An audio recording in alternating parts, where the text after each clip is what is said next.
Tribunal Civil de Irán condenó a Estados Unidos a pagar una indemnización de $4.300 millones a las familias de varios científicos nucleares iraníes fallecidos a manos de los agentes de poderes arrogantes, según los define la sentencia. Estos arrogantes agentes no son más que los miembros del Mossad, el servicio secreto del más estrecho aliado de Washington en Oriente Medio, a quien la corte iraní los acusa de estar detrás de esta serie de muertes. El veredicto se dictó en base a las denuncias presentadas por familiares de las víctimas contra anteriores administraciones estadounidenses y funcionarios, por su complicidad en los actos terroristas perpetrados por parte de sus más cercanos aliados que provocaron el deceso o lesiones a científicos nucleares iraníes.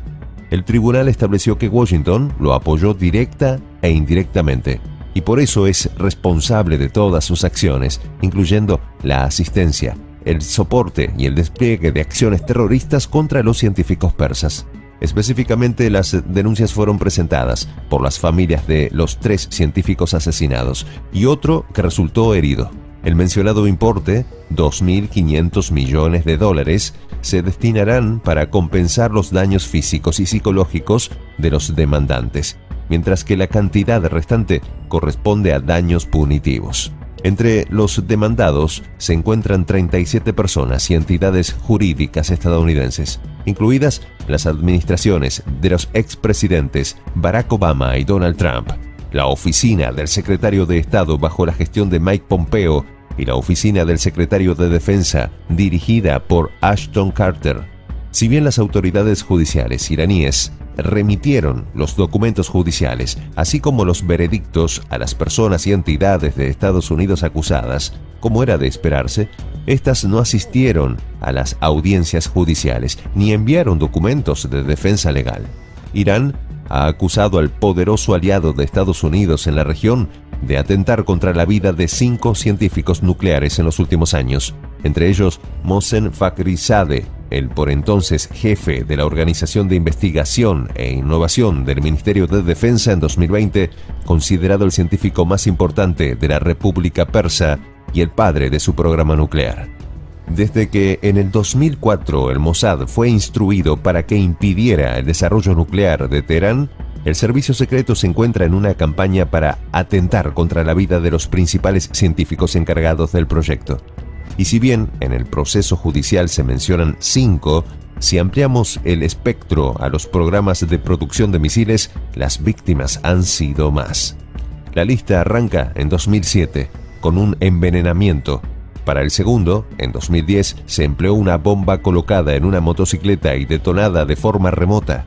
En los siguientes 4 asesinatos, entre 2010 y 2012, sicarios en motocicletas se acercaron sigilosamente al automóvil del objetivo en plena Teherán y le dispararon a través de la ventana o colocaron una bomba adhesiva a la puerta del automóvil y huyeron a toda velocidad. La mayoría de estos científicos trabajaban directamente para Fakhrizadeh. Sin embargo, este les era esquivo, y eso que llevaba al menos 14 años intentando darle caza. Hasta que llegó Trump. Este y su socio tenían una posición absolutamente compartida sobre Irán, pero a mediados de 2019 ya era una posibilidad cierta que perdiera las elecciones, y su probable sucesor no mostraba una sintonía tan fina con sus deseos. Así que si estos iban por el alto funcionario iraní, un acto que podía iniciar una guerra, necesitaba el consentimiento y la protección de la Casa Blanca. Eso significaba actuar antes de que Biden pudiera tomar posesión de su cargo, por lo que se pusieron manos a la obra. Los preparativos para terminar con la vida de Fakhrizadeh comenzaron tras una serie de reuniones a finales de 2019 y principios de 2020 entre autoridades estadounidenses de alto rango como el expresidente Donald Trump, el secretario de Estado Mike Pompeo y la directora de la CIA Gina Haspel, con funcionarios del país aliado encabezadas por el director del Mossad Yossi Cohen. Estos habían detenido sus operaciones de sabotaje en 2012, cuando Washington comenzó las negociaciones con Irán, que condujeron al acuerdo nuclear de 2015. Pero cuando Trump derogó el acuerdo, entendieron que era una luz verde y se dispusieron a reanudarlas. por lo que a finales de febrero Cohen le presentó a la Casa Blanca una lista de posibles operativos, entre los que se encontraba Fakhrizadeh. En Washington, los funcionarios informaron sobre el plan, lo apoyaron, según un funcionario que estuvo presente. Ambos países estaban envalentonados por lo que ellos consideraban la tibia respuesta de Irán al deceso del alto mando Qasem Soleimani, perpetrado por Estados Unidos. Pero la baja de Fakhrizadeh y los demás científicos es solo un aspecto de la feroz ofensiva desatada por Washington y su poderoso aliado. También han emprendido una campaña de sabotaje y ataques cibernéticos contra las propias instalaciones donde estos mismos científicos llevan a cabo las tareas de enriquecimiento de combustible nuclear. Los esfuerzos de ambos países para poner fin al programa iraní son de larga data, pudiendo remontarse hasta principios de siglo. Comenzaron saboteando las cadenas de suministro de las que dependía para hacerse con centrifugadoras y otros equipos para enriquecer uranio.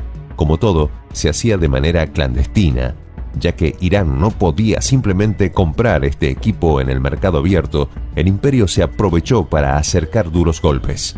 Luego vino el desarrollo del gusano informático Stuxnet. El malware introducido en la planta nuclear de Natanz tomó el control de 1000 máquinas que participaban en la producción de materiales nucleares y les dio instrucciones de autodestruirse. Se estima que estos ciberataques se sucedieron entre 2007 y 2010 inutilizando una quinta parte de sus centrifugadoras. El Stuxnet fue creado por ambos aliados en el marco del programa denominado Juegos Olímpicos, que emplea armas cibernéticas para atacar los sistemas informáticos que ejecutan las principales instalaciones de enriquecimiento nuclear de Irán. Iniciado por George Bush, Obama lo intensificó y lo amplió. Los estadounidenses nunca reconocieron su autoría, aunque sí admitieron el desarrollo de armas cibernéticas. Lo cierto es que fue la primera vez que tecnología de este tipo logró paralizar infraestructura física. Su sofisticación hace que la lista de sospechosos quede reducida a muy pocos estados. El inicio de estos Juegos Olímpicos se produjo en medio del descrédito mundial de la administración Bush por el embuste de las armas de destrucción masiva en Irak. Nadie le creía a los gringos, por lo que optaron por actuar de manera secreta, una vez descartada la opción militar contra Teherán.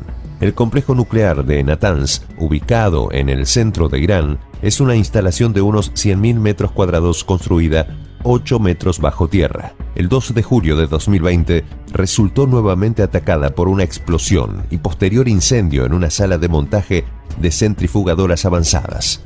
Mientras que en abril de 2021, un nuevo ciberataque afectó la red eléctrica, provocando un apagón, un día después de que se instalaran nuevos dispositivos. Previamente, en ese mismo 2020, más precisamente el 26 de junio, el objetivo fue un centro de producción de combustible líquido para misiles balísticos en Kohir, cerca de Parchin.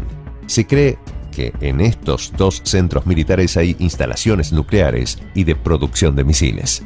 Irán enfrenta como puede esta andanada de ataques a su sector científico. Lo cierto es que poco se puede hacer cuando el imperio más poderoso de la historia de la humanidad te escoge como enemigo. Pero si las hostilidades no se pueden responder por la fuerza, la única vía que queda es la razón, por lo que la preferencia por la vía judicial tomada por los iraníes no destruirá a su enemigo, pero sí le quitará legitimidad. Algo no... Se está hablando que Europa no va a tener tiempo para almacenar suficiente gas para el invierno. Aquí te voy a presentar otra crisis casi que sin precedentes. Está en pleno auge, en plena evolución, y es la crisis del sector transporte, tanto ferroviario como aéreo. Estamos hablando que este fin de semana se están paralizando los aeropuertos de Italia, de Portugal, de Bélgica, de Francia y otros que se vienen sumando en programaciones sucesivas.